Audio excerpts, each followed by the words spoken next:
Hello बच्चों, JEE advance का एक क्वेश्चन है। हाँ, बच्चे कह रहे थे कि सर इसका सॉल्यूशन बताइए।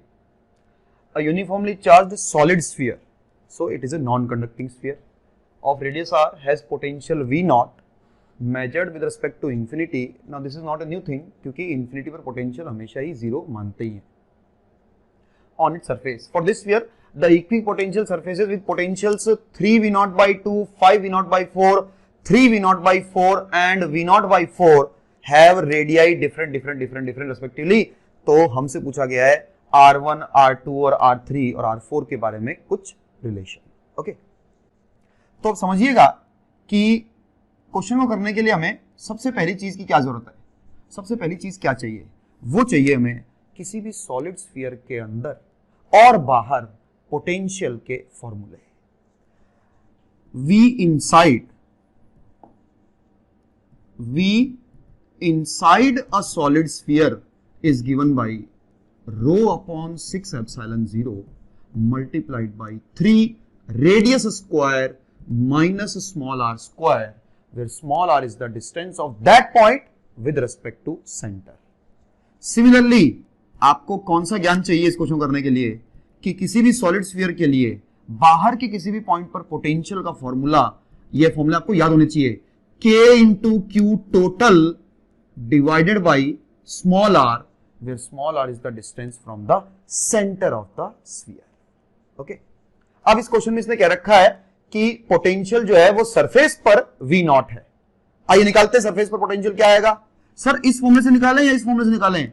जवाब है सरफेस के लिए तो दोनों ही सेम ही है, तो मैं इस फॉर्मूले से निकाल रहा हूं। So V naught is equal to rho upon 6 epsilon 0 multiplied by 3r square minus surface का मतलब है कि सेंटर से डिस्टेंस होगी capital R।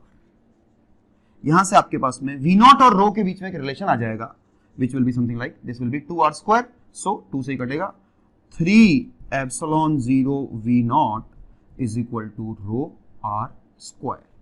This is the relation that will be used to find the radii r1, r2, r3 and r4. तो ये एक relation हमारे पास आ चुका है जो कि हमें सभी रेडियाई को निकालने के काम आने वाला है। एक चीज और समझिएगा, please remember that potential always decreases as we go in the direction of electric field. Solid sphere की वजह से इलेक्ट्रिक फील्ड हमेशा रेडियली आउटवर्ड होगा। इसका मतलब यह हुआ कि पोटेंशियल सबसे ज्यादा होगा सेंटर पर, कम होते होते होते होते होते होते होते सरफेस पर है V नॉट।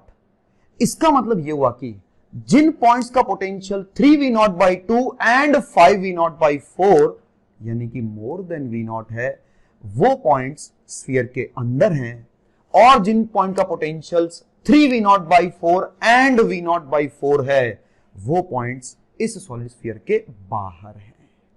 तो ये जो दो बंदे हैं 3v नॉट by 2 और 5v नॉट by 4, इसके लिए तो मैं फॉर्मूला यूज करूंगा V इनसाइड का, और जो ये दो बंदे हैं इनके लिए मैं फॉर्मूला यूज करूंगा V आउटसाइड का। Let us try to find out where is the potential 3v not by 2। So 3v not by 2 is equal to rho upon 6 epsilon 0 into 3r square minus small r square. I want to know what is the value of small r where potential is V naught, 3v naught by 2। यहां से अगर आपने V naught की value इसमें रखी, आप solve करेंगे, आपके पास में आ जाएगा स्मॉल r की value 0 which is same as r1। Question में दे रखा है वो जो रेडियस है जहां पर पोटेंशियल 3v naught by 2 है, it is r1। You solve it and you get r1 equal to 0। इसका मतलब 3v naught by 2 is the potential at the centre. Similarly 5v not by 4 निकाल के देखते हैं। So 5v not by 4 is equal to rho upon 6 epsilon 0 multiplied by 3r square minus small r square. रख दूं मैं value रो r square की, या रो की वैल्यू रख देता हूं यहां पर। So you get 5v not by 4 is equal to rho की वैल्यू कितनी है 3 epsilon 0 v nought upon r square 6 epsilon 0 3r square minus small r square. V nought से V नॉट गया, एप्सिलॉन 0 से एप्सिलॉन 0 गया, और यू गेट, इसको जब आप सॉल्व करेंगे तो आपके पास में स्मॉल r की वैल्यू आ जाएगी कैपिटल R अपॉन √2, यानी मेरा जो R2 है उसकी वैल्यू है भाई साहब कैपिटल R अपॉन √2। आइए अब हम उन पॉइंट्स की रेडियस निकालने के प्रयास करते हैं जिनका पोटेंशियल 3v0/4 एंड v0/4 है। So as I told you कि उनके लिए फॉर्मूला रो अपॉन 6ε0 वाला नहीं लगेगा। सो 3v0/4 इक्वल टू k यानी 1/4πε0 मल्टीप्लाइड बाई q टोटल यानी rho into 4/3 πr³ divided by centre से डिस्टेंस यानी कि r3। तो जब आप इस रो r² की वैल्यू यहां पे पुट कर देंगे you will get r3 is equal to 4r/3। ये हमें r1 भी मिल चुका है, r2 भी मिल चुका है, r3 भी मिल चुका है। Let us try to find out r4। Simple question है, बस फॉर्मूलों का ध्यान रखना है और यह ध्यान रखना है कि सॉलिड स्फीयर के अंदर पोटेंशियल का फॉर्मूला अलग है, बाहर पोटेंशियल का फॉर्मूला अलग है। So last potential is v0/4 is equal to, again formula बाहर के पोटेंशियल वाला लगेगा, multiplied by rho 4/3 πr³ multiplied by r4।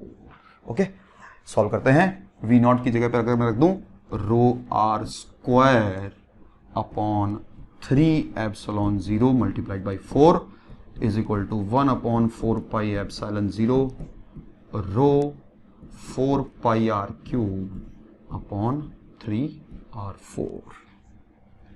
4π से 4π चला गया, ε0 ε0, 3 से 3 भी चला गया और रो r² भी चला गया, बच गया सिर्फ।